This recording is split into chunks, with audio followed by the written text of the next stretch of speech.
이사야 53장에 있는 하나님의 종 예언들은 예수 그리스도에게서 그 실체로 역사 속에서 보여지고 완성됩니다. 그리고 그 의미에 대하여 우리는 더 많은 것들을 신약 시대와 또 우리의 인생 속에서 확인하게 됩니다.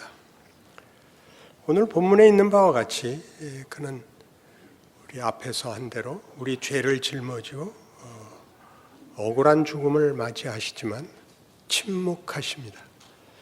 이 침묵하셨다는 것이 매우 중요한 오늘의 생각할 말씀이 됩니다. 예수님의 침묵은 말하자면 이런 뜻입니다. 누구를 비난하지 않았다는 거죠. 얼마든지 비난할 수 있는 것 아닙니까? 억울한 죽음이니까. 그 다음에 내가 왜 이렇게 됐는지 변명하지 않으십니다.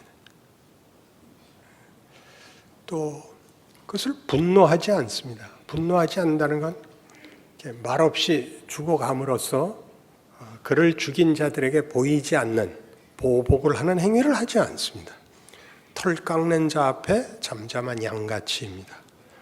그리고 감동을 주려고 하지 않습니다. 신파를 엮지 않습니다. 여러분 금방 이제 다 낯빛이 다 이제 이렇게 수상해졌어요. 설교로 들어가는 그 시작이 어떻게 하자는 건지 길이 안 보이는 표정이 됐습니다. 이런 것들은 다 우리가 그동안 예수님의 고난에다가 우리가 좋은 가치를 꺼내는 것과 반대 설명이 됐죠. 그는 그런 희생하시고 인내하시고 겸손하시고 또 우리를 용서하시고 이렇게 하는 바람에 침묵하신 진정한 본문은 없어지고 거기에 달린 장식들만 가치가 되어서 태도, 자세 같은 것만 있고 실제 내용은 없는 게 됐어요. 그 예수의 죽음, 성경이 얘기하는 예수의 순환과 그의 모습들에서 성경이 드러내고자 하는 내용은 우리가 못 쫓아가고 모습, 표현, 자세에서 가치를 뽑아 썼다 이 말이죠. 성경이 하고 싶은 얘기는 뭐냐 하면 예수의 침묵은 예수 아니면 할 수 없는 일을 하고 있는 중이다 그런 말입니다. 누구의 도움을 받을 수도 누가 대신할 수도 나눌 수도 그리고 안 하면 안 되는 본인이 해야 되는 길이라서 침묵하고 계시는 겁니다. 그 일을 해야 됩니다. 잡혀가고 죽으셔야 됩니다. 죽음의 한복판에 붙들려 들어가서 거기서부터 새로운 길, 인류에게 없었던 길, 사망을 뒤집는 부활의 길을 만드셔야 됩니다. 그가 맡은 일입니다. 하소연이 필요가 없지요. 이해하시겠습니까? 이게 가장 중요한 그의 침묵의 이유입니다. 요한복음 14장에 가시면 요한복음 14장 1절부터 봅니다. 너희는 마음에 근심하지 말라. 하나님을 믿으니 또 나를 믿으라. 내 아버지 집에 거할 곳이 많도다. 그렇지 않으면 너희에게 일렀으리라. 내가 너희를 위하여 거처를 예비하러 가노니 가서 너희를 위하여 거처를 예비하면 내가 다시 와서 너희를 내게로 영접하여 나 있는 곳에 너희도 있게 하리라. 내가 어디로 가는지 그 길을 너희가 아느니라. 도마가 이르되 주여 주께서 어디로 가시는지 우리가 알지 못하거늘 그 길을 어찌 알겠사옵나이까. 예수께서 이르시되 내가 곧 길이요 진리요 생명이니 나로 말미암지 않고는 아버지께로 올 자가 없느니라. 우리가 서두에 시작한 바와 같이 예수의 죽음의 어떤 비장함, 영웅성 같은 것들로 그 내용을 대신했던 것 같이 우리는 어떤 가치들을 개념으로 추상 명사로 가지고 있지 그 실체를 보통 모릅니다. 그 실체란 성경적으로 얘기하면 내가 길이고 내가 진리고 내가 생명입니다.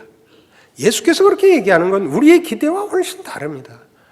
우리는 실체는 따로 있고 개념은 따로 있는, 그래서 이 실체가 개념을 추구하는 것으로 생각하는데 성경은 그 개념은 실체라고 합니다. 그러니까 성경식으로 얘기하면 생명이면 생명이 그 속에 담겨 있는 존재여야 한다. 그렇게 얘기하죠. 우리 생각과 많이 다르죠. 우리의 신앙생활을 보면 이 둘의 분리가 이 가치들이라는 것과 진리, 덕목들을 이렇게 추구해야 할 어떤 방향이고 실체는 몸뚱아리고가 이렇게 분리가 돼서 늘 마음은 원이로되 뭐죠 그 다음에 육신이 약하도다 이렇게 이제 변명하고 하소연을 하는 거죠. 예수는 다릅니다. 예수는 뭘 하러 오셨냐면 이런 개념들은 떠돌아다니는 무슨 객관적 추상적 존재가 아니라 이 하나님이 만드신 모든 창조된 인격 안에 준 내용이다. 그렇게 얘기하죠. 그래서 예수가 옴으로써 우리는 진리를, 길을, 생명을 보게 됩니다. 여기가 이제 기독교 신앙의 예수하는 부분입니다. 그러니까 이 문제를 이제 우리가 더 이해하기 위해서 조금 더 가봐요. 7절. 너희가 나를 알았더라면 내 아버지도 알았으리로다. 이제부터는 너희가 그를 알았고 또 보았느니라. 빌립이 이르되 주여 아버지를 우리에게 보여주옵소서. 그리하면 족하겠나이다. 예수께서 이르시되 빌립아 내가 이렇게 오래 너희와 함께 있을 때 네가 나를 알지 못하느냐? 나를 본 자는 아버지를 보았거늘 어째 아버지를 보이라 하느냐? 내가 아버지 안에 거하고 아버지는 내 안에 계신 것을 내가 믿지 아니하느냐?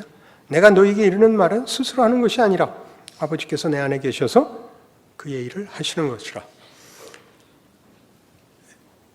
빌립이 물었죠. 너희가 나를 알았더라면 아버지도 알았을 것이라. 아니 아버지를 보여주십시오. 나를 본 자는 아버지를 보았다. 자, 하나님을 보고 싶으세요? 예수를 보세요. 예수를 보고 싶으세요?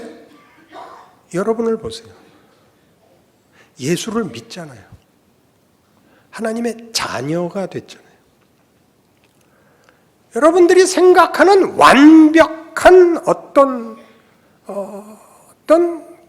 그 덕목의 덩어리가 되고 흠없는 윤리를 지키는 것이 아니라 그런 모든 부족함과 부정적인 것을 가지고 있음에도 불구하고 하나님의 자녀인 이것이야말로 하나님이 그 아들을 보내신 것이요 우리를 만드신 것이요 우리를 구원하려 하시며 사랑한다는 살아있는 증거입니다. 여러분이 하고 싶은 얘기 많죠. 여러분이 하나님의 자녀고 믿음을 가졌으면 한 점의 흠도 없었으면 좋겠고, 그래서 여러분이 완벽한 확신 속에 있었으면 좋겠고, 하나님은 그 말하자면 반대로 일하시는 것 같아 보이지 않습니까? 여러분이 아무것도 쓸데없는데 스스로나 제3자에게나 여러분 마음속에 뭔가 교회 종소리만 들으면 요새 종을 안 쳐서 아쉬운데 교회 종소리만 들으면 속이 불편한 거, 그 중요한 하나님의 계심과 그 아들을 보내신 것과 나를 만드시고 사랑하시고 구원하셨다는 증거다라고 성경은 얘기하고 싶어 합니다. 그럼 이런 일들에 대하여 우리가 가지는 불만은 뭐죠? 그런 존재가 됐다는 거. 나를 본 자는 아버지를 보았다라고 얘기할 수 있는 거. 야, 너 예수 믿는다며? 하나님 보여봐. 야, 날 보면 모르겠어. 야, 네가 뭐 잘하는 게 뭐 있어? 글쎄 말이야. 아무것도 못하는데 내가 왜 예수를 믿지? 어? 생각을 해봐. 세상에 기적이 이거보다 큰 게 있어? 어? 그거야 그렇지. 너야 공부도 못하고 너야 꼴통이었고 너야 늘 우리끼리 너 왕따 시켜. 글쎄 말이야. 그게 믿잖아. 그래도 모르겠어, 이 빙신아. 그냥 해야지. 그래도 모르겠어. 내가 암만 못 났어도 내가 그럼 정신병자였어. 내가 아닌 걸 기라고 우겼어. 나도 사지가 멀쩡하고 눈깔 두 개고 똑같잖아. 내가 믿잖아. 야, 너 그럼 믿으면 너 잘해? 야, 어떻게 잘하겠냐, 내가. 학교 때도 못했는데 어떻게 예수를 잘 믿겠냐. 근데 아닌 게 아니니까 나도 환장하겠지. 그 증거를 하는 거야. 무엇이 우리에게 일어나고 있는지, 우리가 우리 자신 안에 무엇을 소유하고 있고 우리 영혼이 우리에게 무엇을 증언하고 있는지를 놓치면 예수께서 오셔서 한 일, 그래서 내가 하지 않고 내 속에 들어와 버린 너는 내 자녀다, 떨쳐버릴 수 없는 신자된 이해, 감각, 그걸 확인하게 됩니다. 그러니 이런 문제들에 대해서 우리가 가지는, 자신이 기왕 예수를 믿고 하나님의 자녀가 되었고 보혈의 공로로 구원을 얻었으면 좀 더 나은 사람이 되고 싶은데 되지는 않고 마음에 들지는 않고 아닌 건 아니고, 그래서 자신의 정체성을 부정적으로 가지기 시작하는 것이 비난입니다. 자주 기독교에서 자주 쓰는 것이 이제 천주교 욕하는 거죠. 그들은 왜 교황은 만들고 지랄이야. 놔두세요. 잘 믿자고 그러는 거예요. 잘 하자고.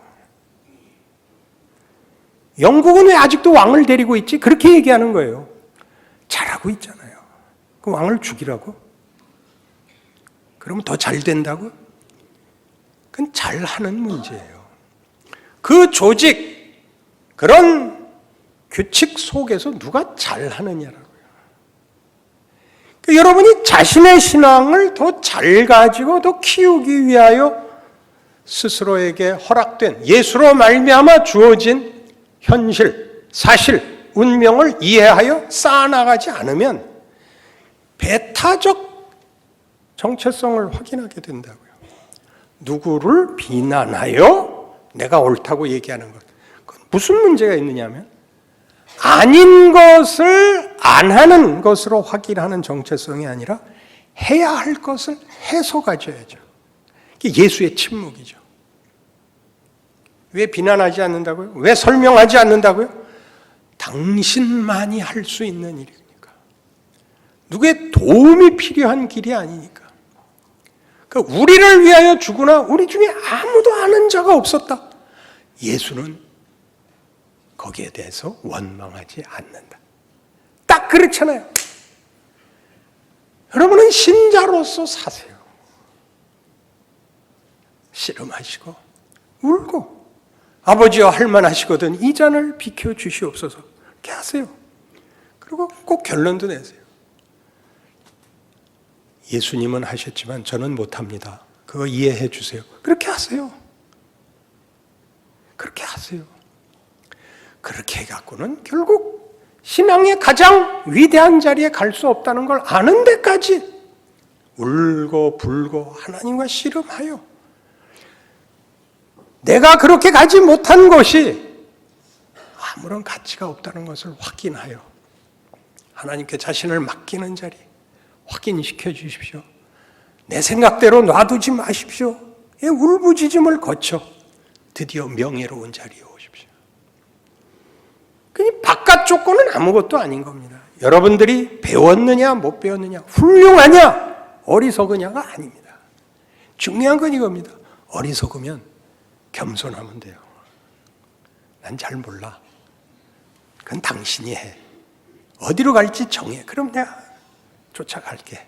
정할 때까지 난 한숨 잔다. 어리석은 자의 특권. 뭐가 겁이 나요? 잘났어요? 그러면 분별을 하세요. 결정을 해서 모두에게 방향을 제시하세요. 그리고 앞장서세요. 같이 가야죠. 같이 가야죠. 심사하고 채점만 하지 마시고 우리 각각에게 주어진 거예요. 겁을 낼 게 없어요. 우리는 한동안은 한국 사회가 가진 게 죄였어요. 가난한 게 정의였다고요. 그렇지 않죠. 가난할 때는 어떻게 정의롭게 사느냐죠. 가난한 게 정의가 아니라 가난할 때는 어떻게 정의를 지킬 것이냐. 못했죠. 원망과 분노로 나왔죠. 가지면 어떻게 정의로울 것이냐. 당연히 나눠야 됩니다. 당연히 나눠야 됩니다. 멋있게 나누셔야 됩니다. 있는 거 다 팔아주면 안 됩니다. 그거는 한 번에 주면 망합니다. 이 절제할 수 있는 사람이 가져야 됩니다. 지식도, 지위도, 권력도, 부도 절제할 수 있는 사람이. 그니 잘난 것이라고만 생각하지 마시고 고민하시고 제대로 조화와 분별을 가지고 지혜롭게 하셔야죠. 그러니까 성경이 묻습니다. 네 조건 속에서는 어떻게 할래? 이겁니다. 우리가 아는 세상의 조건이 우리를 바꿀 것이 하나도 없기 때문에 예수는 침묵하십니다.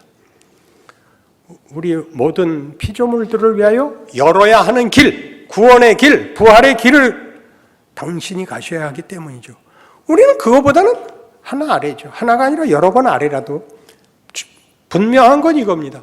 그건 내 인생입니다. 내가 채워야 할, 나라는 존재의 내용을 내가 책임져야 하는 일입니다. 자기 길을 가야죠. 서두에 얘기한 것 같이 예수님은 감동을 요구하지 않습니다.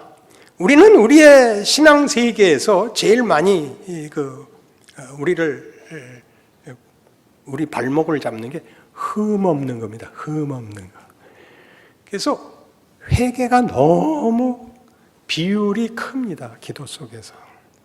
흠을 걸러내는 것이 아니라 아까 뭐라 그랬죠? 그 아직 완벽하지 않은 속에서 신앙생활을 자꾸 하시라니까. 난 새벽 기도도 못해요. 그럼 낮에 하라고. 왜 꼭 새벽에 나와야 되냐니까. 정신 차리고 보면 전철 속에 그럼 거기서 하라니까. 잠깐씩.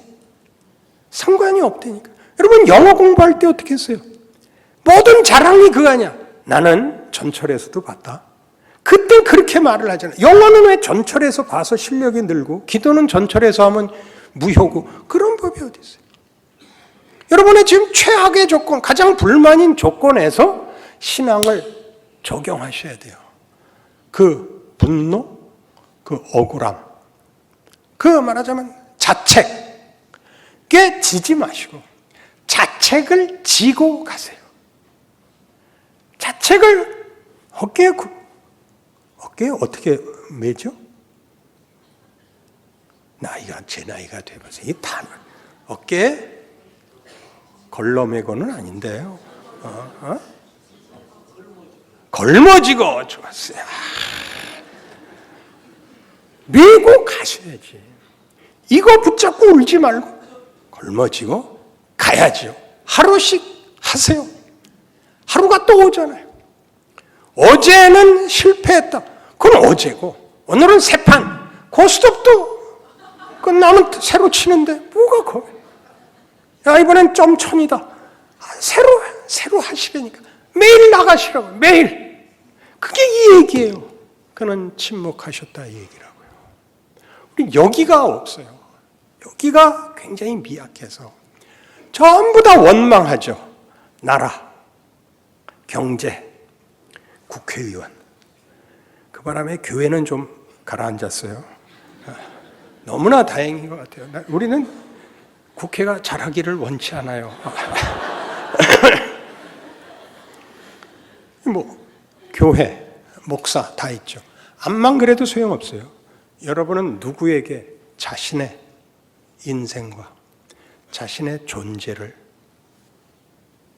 떠넘길 수 없습니다. 침묵하셔야 돼요. 요한복음 1장 14절 아주 잘 아시는 성경 말씀이 나옵니다. 말씀이 육신이 되어 우리 가운데 거하심에 우리가 그의 영광을 보니 아버지의 독생자의 영광이요 은혜와 진리가 충만하더라. 말씀이 육신이 됐답니다. 말씀이 커요? 육신이 커요? 헷갈리는 질문이죠. 말씀이 크죠. 여기서 말씀은 하나님의 말씀이니까, 육신은 우리 개개인의 존재니까 작죠. 말씀이 육신이 되어 구체화됩니다. 서두에 얘기한 것 같이 모든 가치들은 구체적 인격의 내용이 되어야 합니다. 추상명사로 돌아다니면 안 됩니다. 마치 뭐와 같으냐 하면 물 좀 줘. 그럼 어떻게 줍니까? 물 좀 줘 그러면 당연히 컵에 담아줘야 됩니다. 물 좀 줘 그랬더니 종이에다 물 이렇게 써서 주면 죽여버릴 거예요. 그렇죠? 그게 말씀이 육신이 되는 겁니다. 신앙생활은 다 모든 가치와 덕목, 즉 진리와 생명이 우리라는 것에 이런 본질이 되고 형태가 되고 결정이 되고 행동이 돼야 되는 것입니다. 어떤 인문학 책을 보다가 그 인문학 책이니까 답은 없고 고민과 그 질문은 굉장히 깊어서 거기에다가 우리 답을 달아서 제가 문장을 이렇게 고쳤어요. 하나 읽을게요. 컨텍스트를 가지지 않는 텍스트는 실제가 될 수 없다. 우리가 가지는 명분과 소원이 다만 이념과 사상에 불과해서는 안 된다. 그것은 시대와 환경이라는 실제적 정황과 도전 속에서 그 내용을 행동하는 실전에 의해 실체화되어야 한다. 못 알아들으실 거예요. 아는 척이라도 하셔야죠. 최소한의 예의라고 생각합니다. 그것이 다만 추상적이고 개념적일 때는 그것을 구체화할 경우를 놓친다. 경우란 내용이 때와 방향을 가지는 결정으로의 구체화가 되는 것이다. 그러한 실체가 되지 못하면 소원과 이상은 갈증과 치열함으로 해체된다. 무산된다. 여러분 많이 해보셨죠? 금식 기도도 해보고 철야 기도도 해본 그 열정과 그 헌신에도 불구하고 하는 동안은 한 것 같고 끝나면 아무것도 아닌, 기억나십니까? 부흥회로 모여서 은혜 받고 다 울고 교회 문을 딱 나서면 사우나에서 나온 것 같이 그랬던 기억나십니까? 어떻게 실체화해야 되는지, 자신의 것으로 가져야 하는지를 몰라서 이 추상명사와 소원은 연결되어 있는데 나 자신이 그게 담아지지는 않는 것 때문에 이게 오래 걸린다는 사실도, 그리고 결국은 여기다 담으려고 한다는 사실도, 말씀이 육신이 됐다는 사실도 우리는 연결시키지 못했었던 것입니다. 그러니 우리의 인생은 최악의 조건이 세상이 말하는 최악의 조건이 아닙니다. 우리는 어느 조건도 괜찮은 것입니다. 예수께서 말씀하신 바와 같이 나를 따르려거든 자기를 부인하고 자기의 십자가를 지고 나를 쫓을 것이니라. 이렇게 어마어마한 말들을 우린 뭘로만 쓴 거예요? 말이 그렇단 말이지 이랬었잖아요. 그렇게 일어나는 인생에 대해서 늘 원망이죠. 하나님 도대체 들어주신 게 뭐예요? 어떻게 하자는 거예요? 우리나라는 왜 이래요? 그렇게만 했지. 그게 실제로 우리 생에서 우리를 고민케 하고 우리를 울게 하여 나를 만들고 있다는 건 하나도 몰라서 넋두리만 있지. 넋두리, 원망, 해설. 해설하지 마시고 경기를 하라 그랬죠. 해설을 하지 말고 경기를 해라. 그래서 우리는 이 모든 것들이 가지는 성경의 중요한 핵심이 이런 식으로 일하시고 이렇게 요구하시고 이렇게 증언하는 모든 것이 이것 때문이라는 걸 알게 됩니다.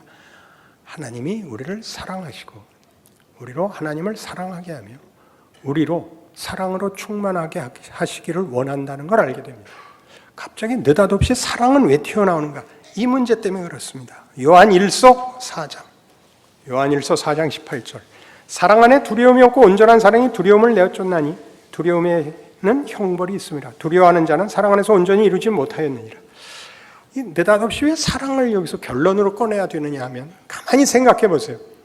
여러분들의 인생에서 여러분을 괴롭히는 건 이 두려움입니다. 무슨 두려움? 막연한 두려움이죠. 운명, 가치에 대한 두려움입니다. 내가 제대로 살고 있는지, 끝은 어떻게 되는지.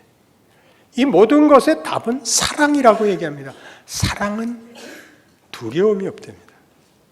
사랑이 아닌 것은 다 두려움이 있답니다. 무슨 얘기죠? 하나님과 우리의 관계에만 진정한 사랑이 있습니다. 왜 예수를 보냈다고요?